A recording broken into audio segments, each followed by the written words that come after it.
This is Hidden Killers Live with Tony Bruschi, Stacey Cole, and Todd Michaels. 17 days into the Nancy Guthrie disappearance, investigators have no suspect in custody. They're supposedly building a case. It's going to be an interesting case that a defense attorney will eventually have to tear apart if they find a living suspect. Evidence has been sent to a private Florida lab instead of the FBI at Quantico. The crime scene was released early enough for journalists to photograph blood on the porch and walk all along it, including pizza delivery people, the pool guy, a landscaper, and whoever else, ordered DoorDash. And 16 gloves were collected in or around the home, 15 of them allegedly now discarded by the search team itself, because when an arrest finally comes, if an arrest finally comes, what will this case look like from the other side of the courtroom? That's something folks need to be thinking about. Defense attorney Bob Motta is with us, host of the podcast Defense Diaries. Always wonderful to have you here to get your legal mind on, this shit show. The Pima County Sheriff released Nancy Guthrie's home back to the family before the scene was fully secured. Journalists walked up and photographed. We now had the pool guy, the lawn guy, the pizza guy. There's been some others. I've lost track of who's just kind of trampled around the property. From a defense attorney standpoint, what does all of this mean to the integrity of the crime scene, and what could eventually be challenged should they ever get said bad guy? Well, first of all, hey, Tony. Hey. T, what's up? Hey, Bob.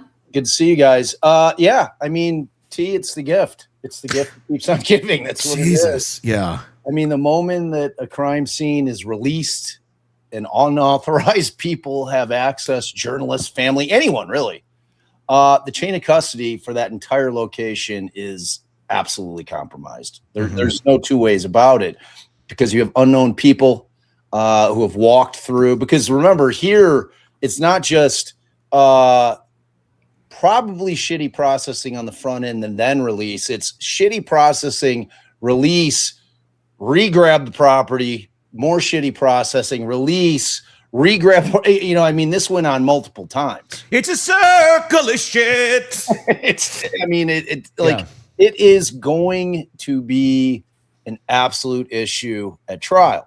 Yeah. And it was like the same thing, when we were anticipating that there was going to be a Koberger trial. Yeah. We'd always talk about it, like that compromised crime scene. For whatever reason, it took those kids to call, took until noon for them to call 911. Whatever the hell they were doing in that house did not help in terms of being able to collect evidence that hasn't been tainted or somehow compromised. So, man, it is definitely going to be a thing. It's going to be a problem. You have not only the potentially compromised evidence from within the house, outside the house, in the yard, wherever the case may be. Objects were moved. The theory of things were being planted is going to be alive and well. I mean, all the things that defense lawyers can come up with in order to try to establish reasonable doubt will be brought up, and it's ripe for it because they made it that way, Yeah, and I would say even more right for it every single day that we don't have anybody, and every single day that one investigative branch is saying this and it's contradicting them here, and one person speaking out over here. Feels like everybody's kind of on their own individual paths here on where this is going and what the official stance is and the word is on virtually every aspect of this case, which at the end of the day, if they get somebody, hopefully they get somebody, what you were saying earlier, the opportunity for things to be planted at a crime scene because we need to get somebody in custody because the world is staring at us going, we got to get somebody. We've certainly seen in other cases when that pressure exists, sometimes authorities, again, not saying this is happening here, but we've seen it in other cases where things do get planted to basically meet that public pressure to find the bad guy, trying to slam that square peg into the round hole. I'm not saying that's what's happening here, but we need to be vigilant on it at this point as to where this is going, who they find, when they find them, if they find anyone, and the dynamics of all of that, because all that's going to play into the defense. Yeah, 100%, man. And it's the problem is that the investigation and the processing the scene created this issue. And I don't know that it can be cured. I mean, right now, if you look at the status of the property, it's fucking wide open. Yep. I mean, like you said, I mean, the pool guys were over there yesterday. Like nobody thought to call off the pool guys, like the lawn guys are over there. I mean, like, why are they letting them on the property, I don't Bob? know. This entire scene, and I'm talking not just the house itself, but for the neighbors, nobody should be allowed in and out of that cordoned off area that should be a much bigger circumference than just the house. I mean, shouldn't there be some security or something just watching it because it is such a high profile case at this point? I mean, Stacey, if there isn't, my fucking head's going to explode. I have to assume that the feds have some way to keep an eye on that house just to make sure if somebody happens to come back to that house for any reason, it would spark interest in their eyes in terms of like, okay, who the fuck is this guy and why is he here? Yeah. Like, is this a possible clue? The feds are there. I mean, the feds have other equipment standing by for their big photo op when that's ready to go too. And all the handshaking and patting on the back. And so like that whole thing. The resources are there. There's plenty of FBI agents that are there that aren't even doing anything at this moment because they haven't been called in for their roles to be played yet. Yeah. So it's not like there's not people there. I guess, the simple question is because everybody's like, why is the lawn people showing up? Why is it? Well, they're on a schedule. That's how those things work. Right. But okay, so I'm not surprised they showed up. They're just doing their job. But when they show up, why is no one telling the pool guy, crime scene, sorry, you can take us off your list at this point. You're not allowed to be here. Why is the pool guy able to go back and work the pool? Why is the lawn guy working the lawn? Why are they not just being turned away immediately going, you can't be here? And I guess, the other question, maybe, I don't know, if you are the lawn guy or the pool guy, why aren't you like stopping for him and going, maybe I should call the owners or whoever's in control here. Do you really want me to be doing this today? They might have no fucking clue. Yeah. Shouldn't somebody in the office that does the scheduling or sends people out for the day go, wait a minute, Nancy Guthrie? Didn't I hear that somewhere? If it's that type of service, you know what I mean? It's not their job to do it. And just like, it just feels like every single element of sensibility on everyone's part doesn't exist. Yeah. Dude, it's crazy. But like to Stacey's point, there are individuals that have companies that don't have an office. Sure. You know, it's a story like my lawn guys don't have an office. Yeah. You know what I mean? No. If I don't frankly, I don't even have their fucking phone number. So I couldn't keep call. showing up. Catch them when they're mowing. Hey, here's your check. That's it. That's it. Or, there's the same with pool guys. Like pool guys, yes, it could be a bigger company or it could be a dude who does pools, Walter Matthau, Bad News Bears style. It's just like, why are they allowed on the prop? It's great. Well, it's like you said, that is a law enforcement exclusive problem, and it's inexplicable and it's inexcusable. It's both of those things. And it's crazy, and ultimately at the end of the day, when you kind of look at this case, and it's funny because we all sit here and we're like, oh my God, I've never fucking seen anything like this. This is fucking insane. This is great. But that's not true.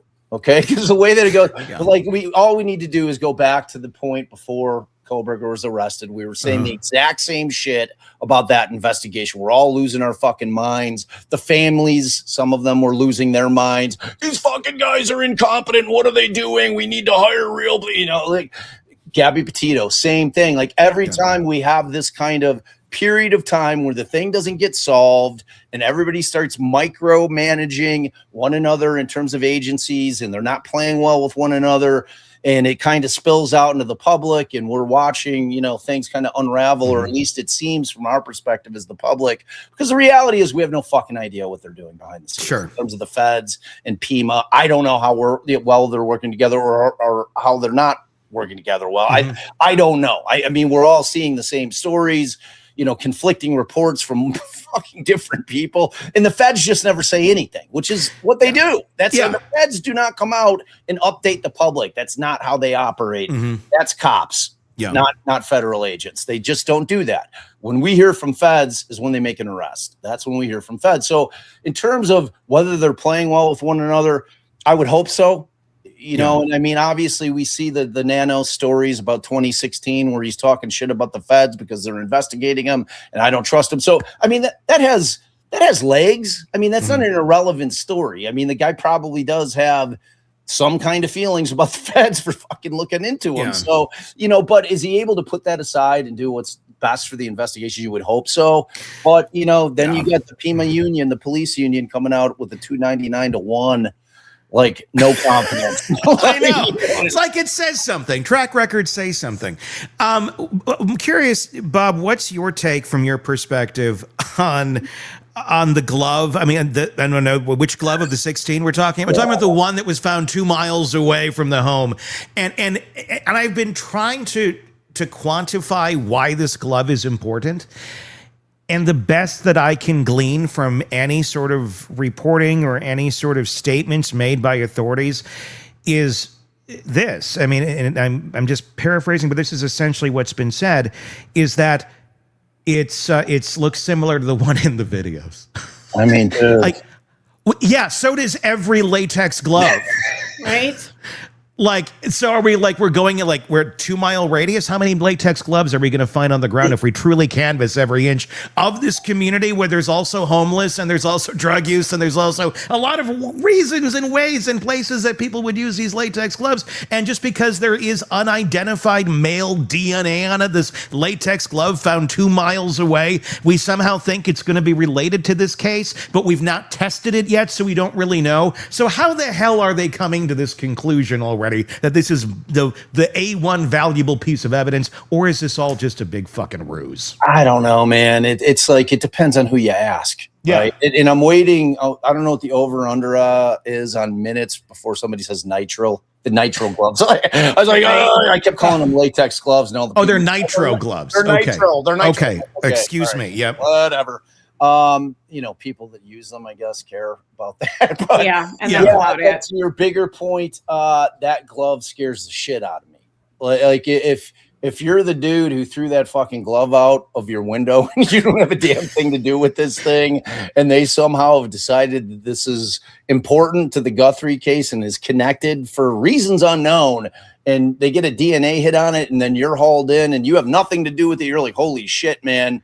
Like, this is what happens when you litter. Yeah. I mean, this is like we could go down the Richard Allen track here pretty quick. It's terrifying. It's terrifying. Yeah. It is, because it's 2 miles away from the scene. It's kind of like, I mean, maybe it's slightly, I mean, not as many people smoke as they used to, right? Like back in the old days, you find a cigarette butt. It could be around a crime scene. It could be a very, very good clue, right? But like now, smoking's not quite as prevalent, and to me, it's a little stronger than finding a random cigarette butt like 2 miles away from the house and saying, okay, this thing, it's like, oh, well, we saw a glove on the camera, so now every glove that we find within a 10-mile radius is potentially smoking gun evidence. That is a scary proposition. It is. Well, it is. I mean, I go for walks. It's been a little while. I need to go more. But when I lived out in the country not that long, I go for walks all the time out in the country. And it was plots of land. It was kind of, I guess, in my part of the country, it was similar to Guthrie. There's big houses around, but everybody kind of has their area. Yep. And then there's road, and you walk around. And when you go for a walk, you find weird shit on the side of the road. You're always like, like the random sock. Like, what's that? Yes, exactly. And there's also, and I've seen many of latex or what is it glove, the nitro gloves. I've seen, I would take a while. I would bet, if I were a betting person, if you said, Tony, go walk around a 2-mile radius of your home, I bet you can't find one latex glove. I'll bet you'll come back with 10 in an hour. Well, that's I said the why are there so many gloves? to Allison last night. Yeah. I'm like, I'm going to go because we're, same. Like we've got big, like big lots around here. Yeah. Lots of like little forest preserve areas. I'll find you want a fucking toe with little green nail polish on it? I'll get you a toe. You know what I mean? It's like that. It's that shit. It's exactly that kind of situation. And here, the problem is that we know that the first responders and the people that were processing the scene were taking their gloves off and just tossing them in the fucking yard, like to the tune of like 15 of them. Like we know that exists in the world, that was part of this investigation.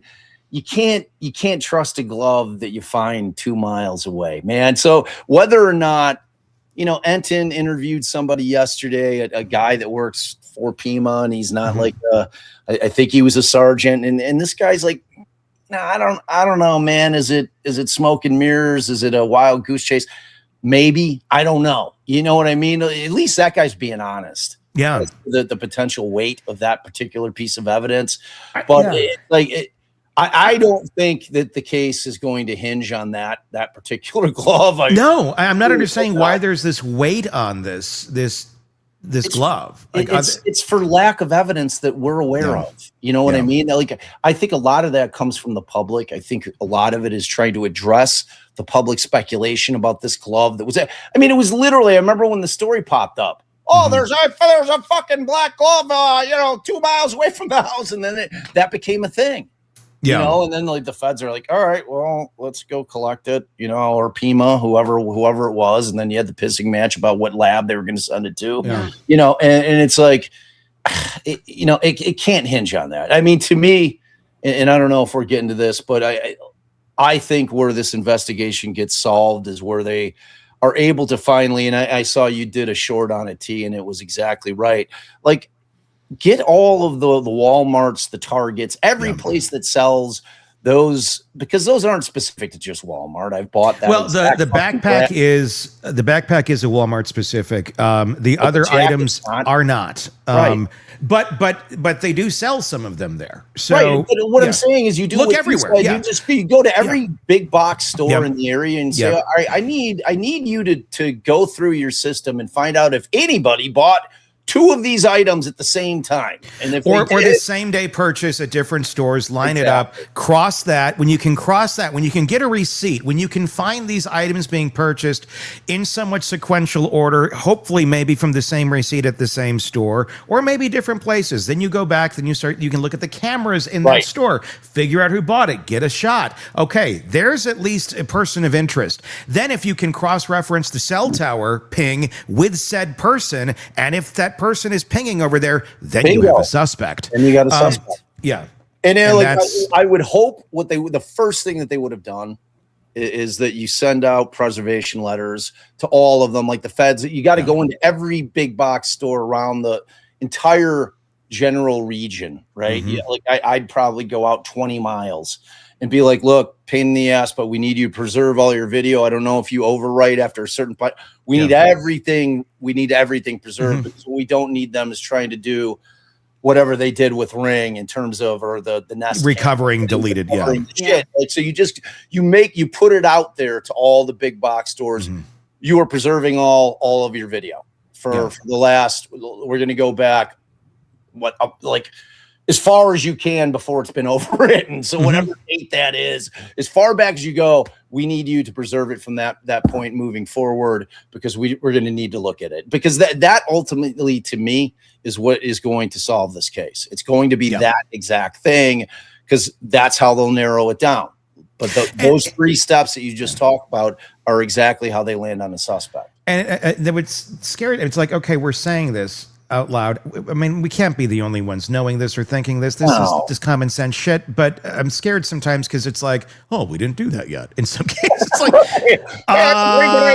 now is a time. Now is as good as time as any. If that's not been done, but I would imagine. I mean, I guess. And here's the thing: behind the scenes, like you said, we don't know what's going on. Maybe they do. Maybe they already got a recognition. Maybe they already know who this guy is. In Kohberger, when Fry was up there at the podium saying, we have no persons of interest, we have nothing, the feds were already following Kohberger. Yep. They already knew who he was. Right. So what's happening public facing versus what's happening behind the curtain sometimes is something good. It's not always something bad that's going on behind the curtain. But the problem is the people that are walking out in front of the curtain who just came from behind the curtain are contradicting shit, and they have a track record of no faith. Right. So that makes us go, I don't know that I trust what's going on behind the curtain, especially when they drop 16 gloves as they walk out from behind the curtain. Right. And look, man, that's exactly right. And ultimately, I think the rule of thumb moving forward with respect to anything that we're hearing is if it's not coming from the feds, ignore it. Because, I mean, what's evident with Pima is that you've got those are the folks that are contradicting one another. Now, whoever these unnamed sources are that everybody claims that they have, and I trust them fucking implicitly, I would step in front of a bullet for this, whatever that shit is. Yeah. I don't know what agency those people are from for these people that are getting this insider knowledge, but it doesn't help the case, because if you're asking a Fed, and a Fed is going to be honest with you about this type of investigation, and they're going to say, look, like, why in the world would we fucking say that we have a suspect to clue that person in?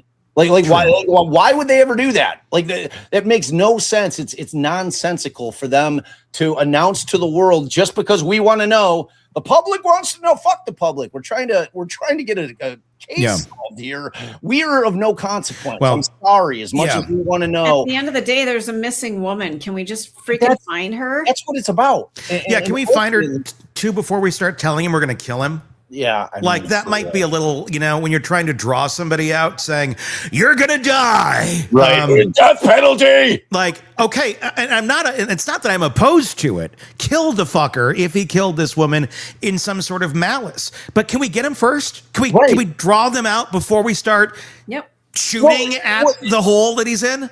But and beyond that, it erases if there exists any kind of motivation.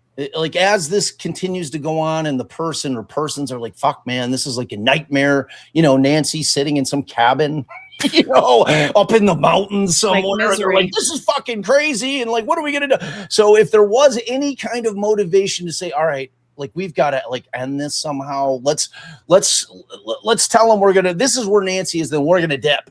Like, any motivation to do that has now been erased by the threat of death. Exactly. It's another lever of this that didn't need to be pulled. Yep. And another example of how everyone is working against each other. Because here's the deal. Savannah's post, I'm 99% sure it was probably influenced by the behavioral analysis unit that said, here's what we got to do. Let's try and appeal to the humanity of this person. Because if this person is not a psychopath or a sociopath, crazy killer that's out there doing this, if this is a B&E gone bad, and this is some moron who thought that the best path of action for life was to steal, to provide for themselves and their family, there's probably some humanity there. They're very often they're thinking, but they're also not sociopathically evil either. Right. So if you can appeal to that humanity, which is what we've been talking about for 2 weeks now with Robin Dreek, who was the head of the behavioral analysis program,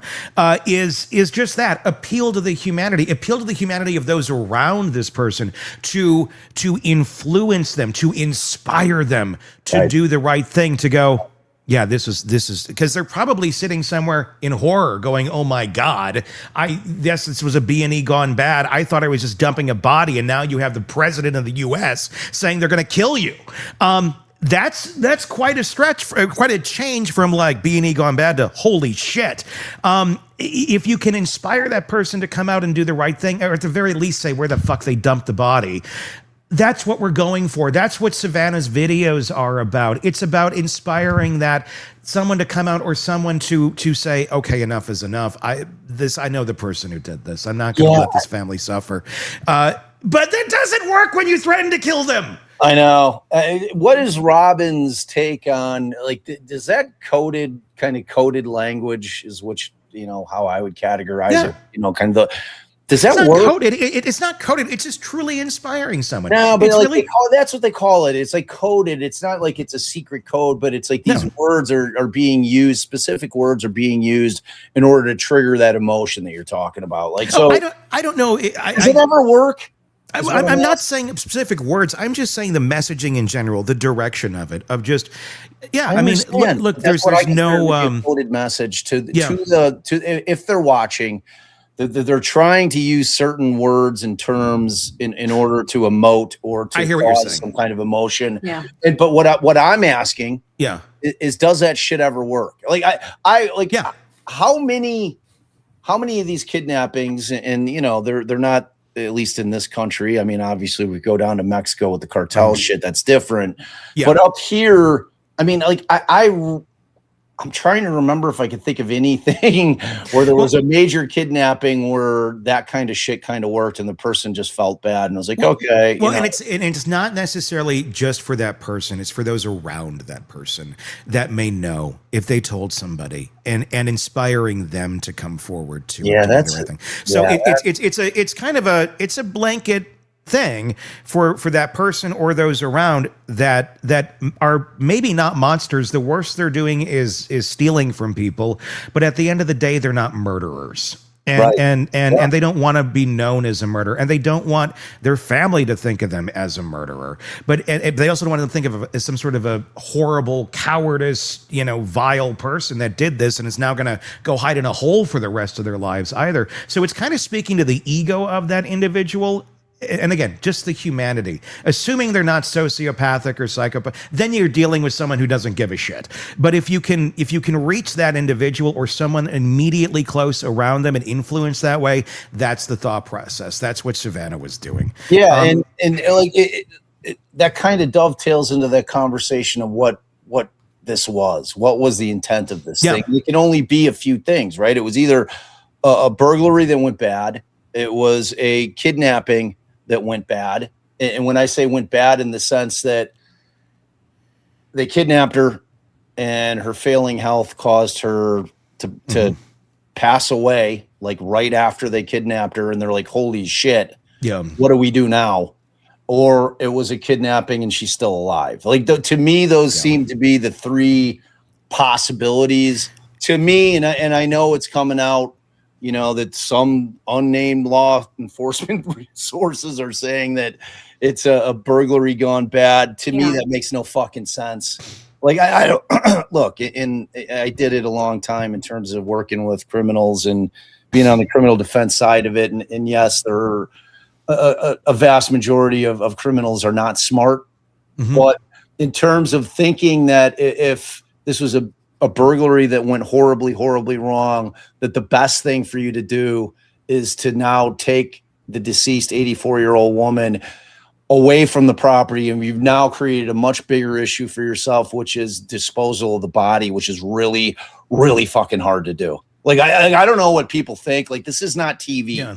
This is, we are out in a world in which there are cameras everywhere. There are people everywhere. I don't give a shit what time of night it is. When you've got a body that you have to dispose of, it's a major, major undertaking. So, like, to me, that doesn't really make sense. I think that they would have been better off just cleaning and leaving Nancy there if it had gone wrong inside during the burglary.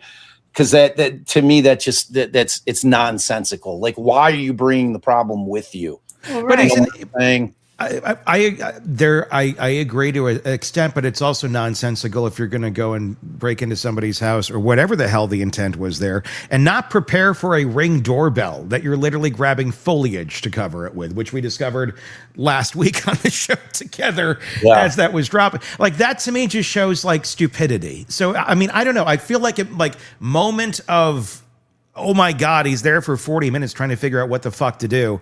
And if for some reason, like, they scratched him, and if the person had any sense, watched a episode of Dateline at some point in their life, they're probably aware that DNA would transfer under fingernails. And if Nancy then becomes the actual piece of evidence, the only piece of evidence that may reveal something about this person, Nancy becomes the piece that needs to disappear. And no, not easy to do, not intended, not part of the equation at all. The hope might have been that she just sleeps through the whole thing and never realizes anything was stolen until she wakes up.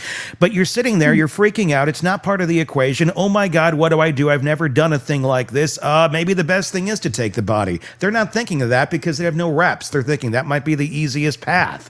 Well, they're going to discover in very short order that was the wrong thing. I think they've already discovered that. Yeah. But we're 17 days in, you guys. Why haven't they been discovered yet? Why hasn't her body been found? Why hasn't somebody seen something? Well, here's the bigger question to me, Stace, is if we have the Nest camera footage from prior to, where the fuck, why haven't they recovered the shit? Did he take it off? Like I know that he removed it at some point, right? The timeline still doesn't make sense to me. The timeline is so fucked in this case. I don't understand it. And the problem is that we see no timestamps on any of those videos. On anything, yeah. So I don't know what's what, when that's from. I'm assuming it's from when they get there or he gets there. Yeah, the whole thing is just man. And Stacey, I think the answer to the question of why haven't we found her, because the Arizona desert is vast. It is huge. And I think I was telling Allie last night, like Allie asked the same thing as Stacey did, and I'm like, were you fucking kidding me? I'm like, have you ever seen, even though it was New Mexico, but have you ever seen Breaking Bad? I'm like that desert. And trying to find something. It's a thing. It's not like they were in an area. I suppose any place you could find, convenient places to drop a body, but it's not like they weren't in like one of the most opportune areas to hide a body, if that's the direction that they went. Well, somebody was telling me that there's a huge amount of abandoned mines out there. Like a huge amount of abandoned mines. Like if you have anybody that's like at all familiar with the area, it's a scary proposition. It's starting to feel like if, God forbid, Nancy's not alive and the hope is to recover her remains, that it's going to have to be that they catch the guy and the guy fesses it up, because to me, it just seems like such a needle in a haystack because of the terrain in the surrounding area. It's just, I don't know, man. And that's where it's at. Your thoughts in the comments section, leave them there on Substack or on YouTube. Links are in the descriptions. Let's move over to another story. It's been 3 months now since Anna Kepner's death on the Carnival Horizon, and the first federal court appearance for her 16-year-old stepbrother. Sealed juvenile proceedings, no publicly confirmed charges as of yet. A suspect released to guardian custody, while the victim's family says they're living with unanswered questions. Bob Motta with us, defense attorney and host of the podcast Defense Diaries, to help us break down where this is going, and it's more confusing and there's less information because there's a juvenile involved. The stepbrother appeared in federal court on February 6th, 3 months now, like we said, after the actual death. They are sealed, charges sealed, walked out to a probation office for a pretrial release. Bob, from a defense perspective, walk us through what likely happened in that courtroom. What does the sealed federal juvenile proceeding actually look like? Well, the first thing that people need to understand is that federal juvenile proceedings and juvenile proceedings in general are a completely different world from what you are used to seeing on TV in terms of court, even adult federal court, because everything is sealed under the Federal Juvenile Delinquency Act, and they don't play with it. It's like there's no public docket, there's no press in the courtroom, and proceedings are closed. Like if I'm in state court and I handled a fair amount of juvenile proceedings, essentially, as the attorney, I would have to sit outside of the juvenile courtroom. They had a bailiff come out, and when your client was up, they'd holler to me, and then I'd be able to enter. They do one case at a time. No one else is allowed in that courtroom. It is when I say sealed, it is truly, truly sealed. So what that means as far as the public, we're not going to know jack shit. What it means as far as the family, they're really not going to know anything either, because they're not going to be allowed in either. Like now, sometimes on an initial date, the family would come in and they'd be there, but as it progressed through the proceedings, so whether or not the family was allowed in is still questionable to me, because there's these contradictions of what happened in there. It makes it seem like they were not, that they sealed the family out as well. So, but we are not going to know anything about this case or any of the details of it at any point. I mean, they don't allow cameras as a general proposition in federal court, so that's never happening. We see it with all the huge cases that are going on in New York now. We saw it with Diddy. See it with the whatever those brothers are that are going on, like all these federal cases that are down in the Southern District in New York. There, we don't know jack shit other than the people that go in and report for us and tell us what's happening, and that's the way it is, and that's adult court. Could this be moved? Could this be moved to an adult court at some point? Where we're at right now, these are just some of the initial proceedings. Could this be elevated to a federal charge or something else, where then he is then tried as an adult? Obviously, then we would know more. I mean, it seems they've already done that by now. Yeah, I think they would have made that decision already. I don't think it's pretty rare to see it happen after the fact, like after things have started moving in terms of the process. I don't see, and usually it'll be in the opposite, wherein they may have charged him initially as an adult and then they thought better of it. And again, I'm talking about state more than feds. The feds move with purpose, so the likelihood of it in terms of the feds moving forward on it, they're not gonna switch up their course at any point. Typically they go into things with great deliberation, and they're usually ready on a rock solid case by the time they make arrests. So I don't anticipate that it'll move to adult court at any point. Okay. What kind of reasoning goes into deciding whether or not they're going to try someone as a juvenile versus an adult in something like this? I mean, mechanical asphyxiation is how she died. He was 16 at the time. She was 18. I mean, so many cases. I mean, we've seen cases far younger than that where they tried them in as an adult. Who makes that determination and why? Prosecutors do.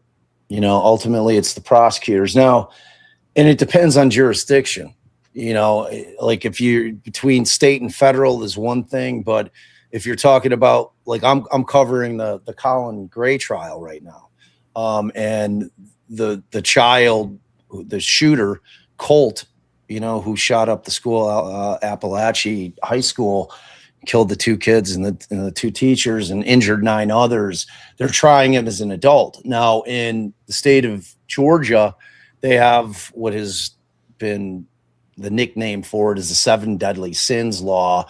And that essentially says between a certain age range, and I think it's 14 to 17, if you commit any of these enumerated crimes, and murder obviously being one of them, you are automatically tried as an adult.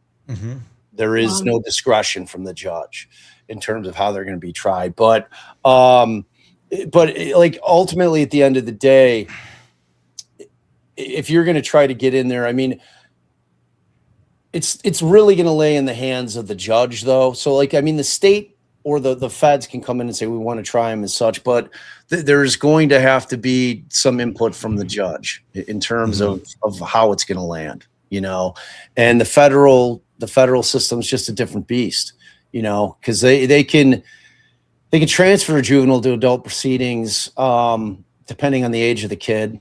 And, at that point, the judge is going to have to consider various factors, like under that Juvenile Delinquency Act, which would include some of the stuff that we've been talking about, but like the age and the social background of the kid, nature of the alleged offenses, and then the extent of prior delinquent behavior, so if the kid's got a past, and the intellectual development, which is such a slippery slope for me, and as well as the psychological maturity of the kid, it's like, how much do we really know, like, about the human mind as it is? You know what I'm saying? It's like you have some psychiatrist or psychologist going in and evaluating, and they're coming back with like, this kid is, emotionally stunted and intellectually stunted. But, I mean, how much like for me, and it's like, this is what my feeling is in general, with in my partner and my, wife, Allie, we're both of the same mindset. The human mind is not developed. Yeah. Until your 20s. Like, I don't think anybody under the age of 18, and I realize 18 is an arbitrary number in terms of what they consider to be an adult. And that was just at some point in time, somebody's like, okay, 18 is an adult. That was just somebody decided that. Like, but the reality is that the mind is not completely formed. That's like, that is science. And I don't think that any child, because of that fact, should be tried as an adult. That's not to say that they shouldn't be held accountable for their acts, but it has to be considered heavily in mitigation in terms of what they're going to decide to do with that kid ultimately. Like, all over this country for decades, it was, they could try kids that were under the age of 18 as adults in, some of these more horrific crimes, typically murder crimes. They try the kid as an adult, and they were giving kids life without the possibility of parole sentences, which got overturned by the Supreme Court. And now it's got to be like, I mean, the states are starting to tailor to what the opinion was on that, but it's just a difficult thing, man. Yeah. It just is. And there are some factors here in this case that I'm sure are going to be brought up. The stepbrother had allegedly, this is things that were revealed in the civil court for the custody dispute, so we know all this about the case. He had been diagnosed allegedly with ADHD, was on medication for insomnia, which he reportedly hadn't taken for 2 nights, the insomnia meds, on the night of the cruise, including the night before Anna's body was found. So if you're building a defense here, the ADHD or the insomnia meds, I don't know what the med was, but we've seen cases on insomnia meds before that, like, that can make you do some crazy shit. In fact, look at their side effects. It's a list of crazy shit. Yep. I mean, it's like, this may cause this or that. I mean, could that factor in to support a diminished capacity argument or something of that nature? I don't know if diminished capacity would be the argument, or something else in relation to, for example, the insomnia meds. Yeah, I mean, absolutely. I mean, there's, in terms of trying to, again, that really falls into mitigation more than anything else, in terms of, was this kid, did he have his full faculties in terms of, was he on these meds? How were they affecting him? But it's like, I was reading through the comments and it's like, I love it, because this is a perfect example of what society is. I always consider our chat to be miniature jury boxes. It is like a jury. So you've got people that are saying, okay, put somebody in a chokehold. So Creative Chaosify says, okay, putting someone in a chokehold for several minutes doesn't fall under underdeveloped mind behavior. And I would call bullshit on that. What does that? It does. I mean, what does that even mean? I mean, that what are you saying, that you have to have a developed mind to throw somebody in a chokehold? I reject that one, completely. But then, you've got I would say it falls under an underdeveloped mind. I would say it specifically falls under underdeveloped mind. I think that's part of your argument, that it's a very like Neanderthalic type behavior of an underdeveloped mind. That I would say that of anybody who snuffs out another life, that you are underdeveloped. You haven't gotten to the point where you can look at somebody as an entity that needs to survive. Yeah, 100%. And I would go so far as to say, look, if you look at not only the mode in which the kid killed her, but you look at the circumstances, he's on a fucking cruise ship. Okay, like there is no hiding how this, like, there is no, like, unless you dump her over the side and be like, she disappeared. Like, the fact that he didn't do that and to put her under the bed, to me speaks volumes. But that shows underdeveloped mind to me too. It does. That's what I mean. It's like, whatever happened in the heat of the moment and the decisions that were made after that fact, thinking like, I'm going to put the tag on the door. The cleaning people, they don't need to come in here ever. Underdeveloped mind.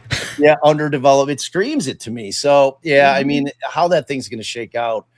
But again, like as far as the feds go, and because of the fact that it's on a cruise ship, the jurisdiction is, I think it's gonna stay with the feds. I don't see it moving, because we talked about it early, kind of like trying to figure out, where this would land in terms of jurisdiction, because it was out to sea. But I think it's going to stick with the feds, and I think they're going to stick with them as a juvenile. You know what I mean? But still, like, all these things that we're talking about are still completely relevant to what is going to happen with that particular case. And it's it's a weird one, and it's going to be one that we're really not going to get much information on until there's an end result. It'll be fascinating to see how that plays out. Your thoughts in the comment section on YouTube and Substack. The links are in the descriptions. Be sure to press subscribe, and also be sure to check out Bob's podcast, Defense Diaries, as well. Let's touch on another case here that is about to be going to trial February 23rd. The curtains rise on the Kouri Richins show as your feature presentation. And the defense attorneys face an uphill battle here, but they've got some ammo. A key witness has recanted. Evidence of alleged abuse was excluded. No fentanyl was ever found in the home, and there's a lot. There's also Kouri's internet search history, comments that he made, her text messages. None of it works out really well in her favor over there. But there's two sides to every story, and you got to argue both. Defense attorney Bob Motta, host of the podcast Defense Diaries, is with us. Big thing on this case that the defense has been pointing to as we're leading up to trial is the relationship of how Eric got the fentanyl in his system. It starts way back with Robert Krauser. He's a man prosecutors say supplied the fentanyl to Kouri's housekeeper, who then allegedly gave the fentanyl to Kouri in October of 25. Krauser recanted how what he sold. He claims it was oxy, not fentanyl. And he says that's so different. Yeah, well, it is in toxicology. It is. Yes, But the problem too is it's street, and with street, almost all oxy at the time, the sources say also had fentanyl in it. So there's that problem too. So saying that he was detoxing and out of it during the original 23 statement, the judge denied bail, saying a jury could credit either version. So this is kind of it's a bit of a wart on the case. His original testimony says, yes, I did. Now, no, I didn't. It was oxy. He does say he sold something. So it's not like a complete nothing burger here. Bob, where do you think this lands? Yeah, I mean, frankly, if you're the defense, the recantation is the biggest development in the case for them. I mean, like you said, at least it gives them a little bit of ammo, but you have to handle it with like surgical precision. You know what I mean? You can't go in and just kind of bat that thing around. And this is the way I'd see it playing out is, as a defense attorney, I don't necessarily need the jury to believe Crozier. I need the jury to not know which version of Crozier to believe. That's reasonable doubt in its purest form. So, because like in 2023, when he says he sells the fentanyl, and then in 2025 says it's oxy and that he's detoxing and he's out of it. Can't trust anything that I said back then. I've had these witnesses on the stand in terms of, like meth addicts saying, I know what I said back then, but you can't trust that shit. It's not a great witness for either side, really, but it is something for the defense. Yeah. And so they got to put the icing on that and put some sprinkles on it and make it look a hell of a lot better than it actually is. And it is, because, I mean, when you think about the prosecutor's entire chain in terms of how the fentanyl ends up in Kouri's hands, it is supplier to housekeeper to Kouri, right? And that depends on fentanyl being the substance that was sold. I mean, that's what they have him dying from. If Crozier is now saying it was oxy, then the prosecution's theory of how Kouri got the fentanyl falls apart. Because remember, in theory, Tony, we're not talking about a jury that knows everything about the fucking case. So everything that was found admissible And I happen to love that judge on that case. I think he is an incredible judge, so well read. He understands the law, and he has been very even-handed in his rulings in terms of what he's kept in and what he's kept out. And ultimately, the defense, though, if they lean too heavy on Crozier, the prosecution will argue that he recanted because he was pressured, because he wanted to minimize his own involvement. Or because he's an unreliable person, one of the two. And ultimately, they're going to say to the jury, look, you don't need to believe Crozier at all. The fentanyl in Eric Richins' body speaks for itself. You got it somehow. So, because then what is she having to lean on? The walk the dog letter, where she fucking spells it out, like, oh, well, he was getting it from the farmhands. He was this was his own shit, and I had nothing to do with it. Yeah, how that's going to play out, it's going to be really interesting. Bob, I want to ask you this question. This is there's obviously different ways of testing people for drug use, and obviously the fentanyl showed up in his system in toxology. What about the hair?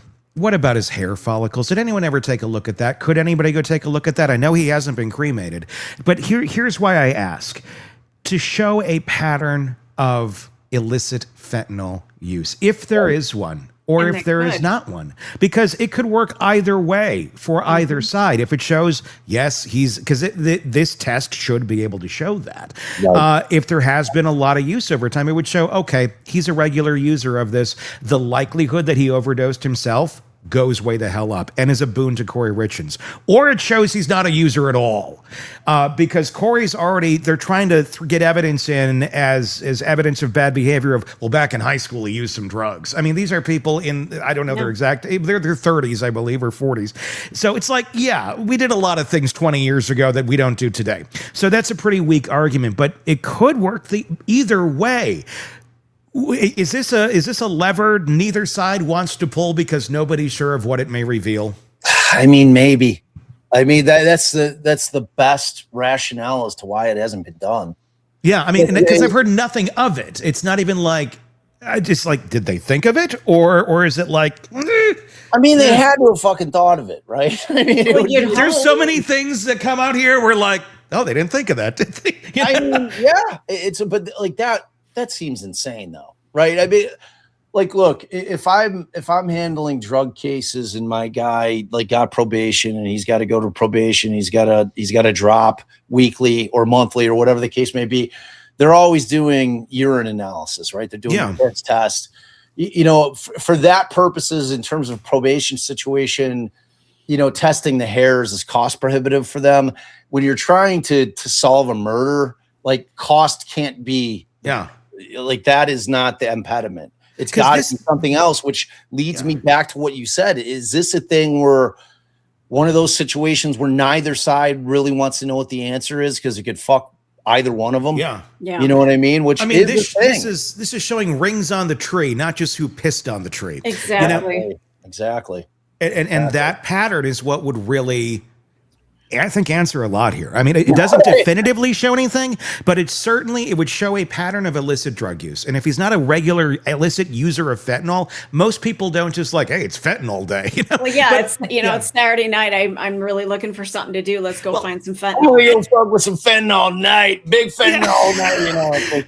But also, I mean, going back to the Crozier saying, I was selling Oxy. Well, does it really matter what he even said he was selling or what he thought he was selling or what he did sell or didn't sell when the reality of the situation is so much of this shit on the street is laced with fentanyl? You don't know what he's not sitting there like in the fucking lab in his house, like breaking it down going, oh shit, there's a percentage of fentanyl in here. I mean, no, he's selling whatever shit he has. Right. So he doesn't know if it's laced with it. A crazy high percentage is, and it's killing people everywhere. So the idea that he thought he sold Oxy or even did sell Oxy, and then maybe the maid or the housekeeper said, yeah, it's fentanyl, and Kouri's too dumb to fucking know or care, and it's like, put it in the Moscow Mule.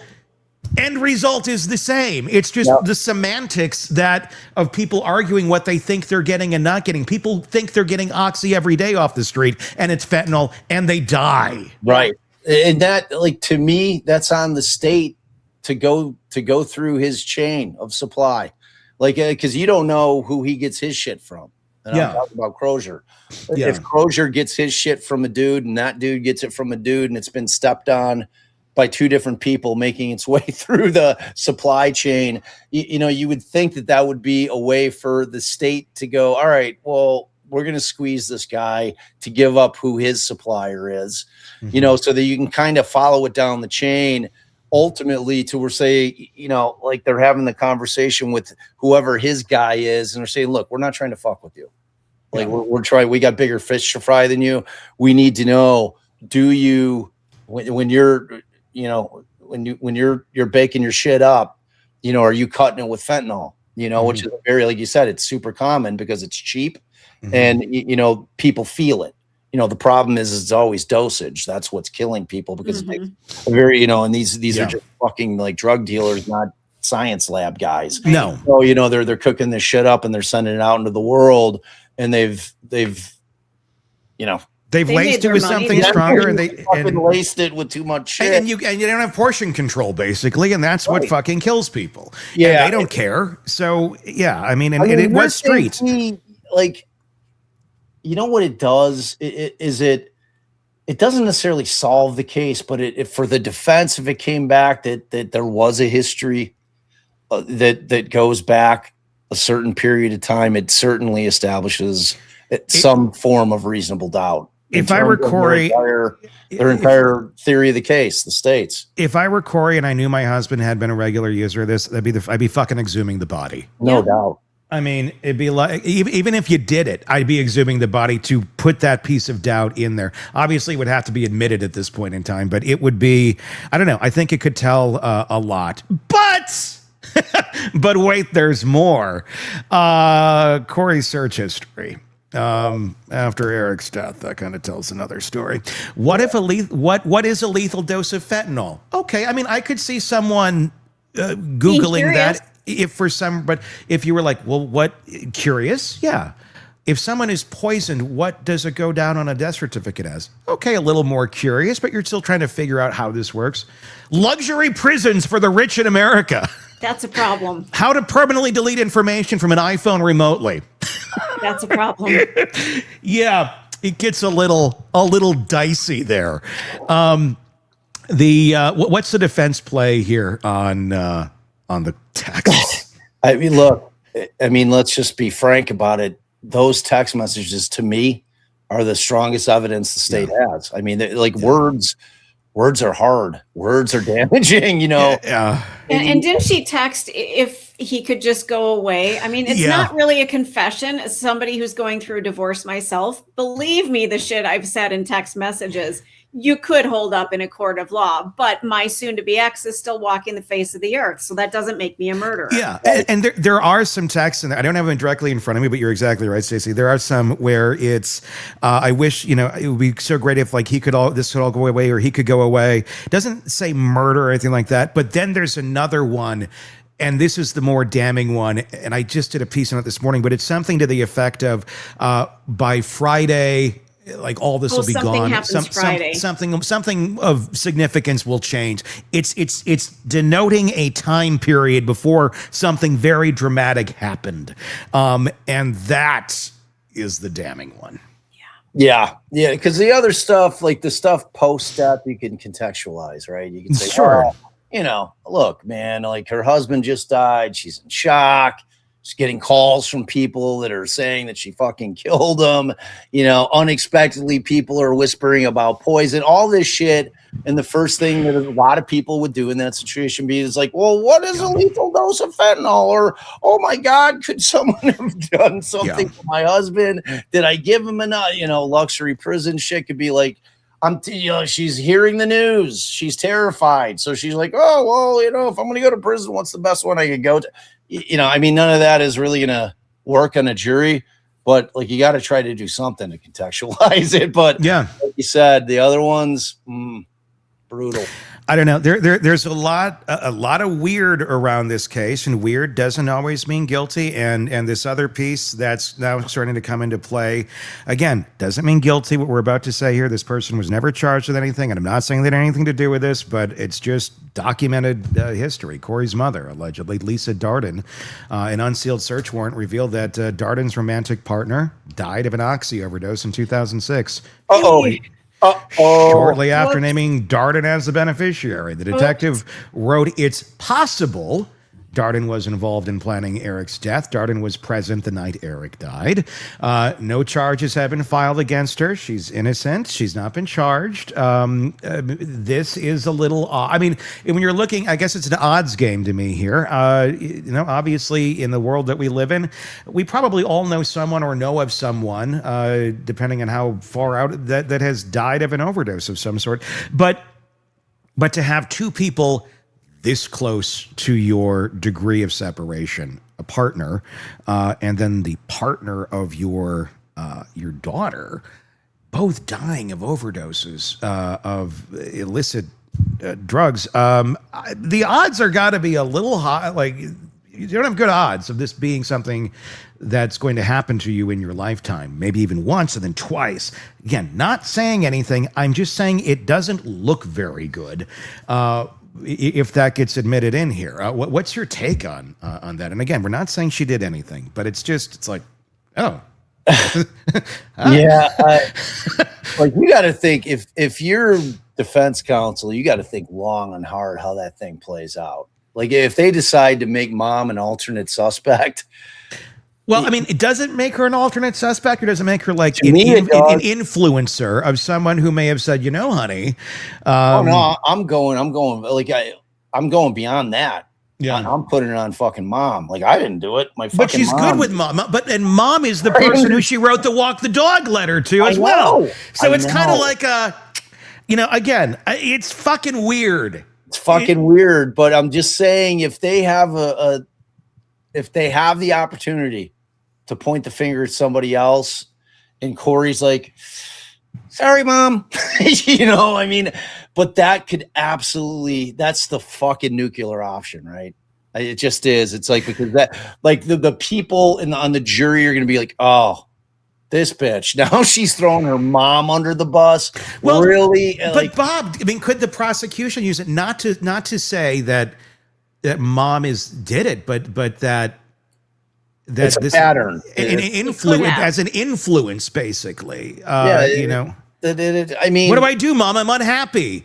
Well, I saw this happen once. Family. I can't see them being able to get that in. No, it seems it's not going to fall under 404B stuff. No. It's not her prior bad acts. So it would be the defense that would have to choose to bring it. The defense would have if they wanted to bring it in. It's like a third party culprit type deal, man, which doesn't work. It doesn't work. That would just explode in your face. The jury would be, because, you're going to double that up with the book, the children's book about grieving your recently deceased parent. And then you're gonna have her now pointing the finger at her own mother, saying, well, my mom, this is kind of what she does. And, we needed the money and whatever. I don't know. I think it's one of those things where the jury, after they render their verdict, goes back and reads the full context of the case, and they're like, holy shit.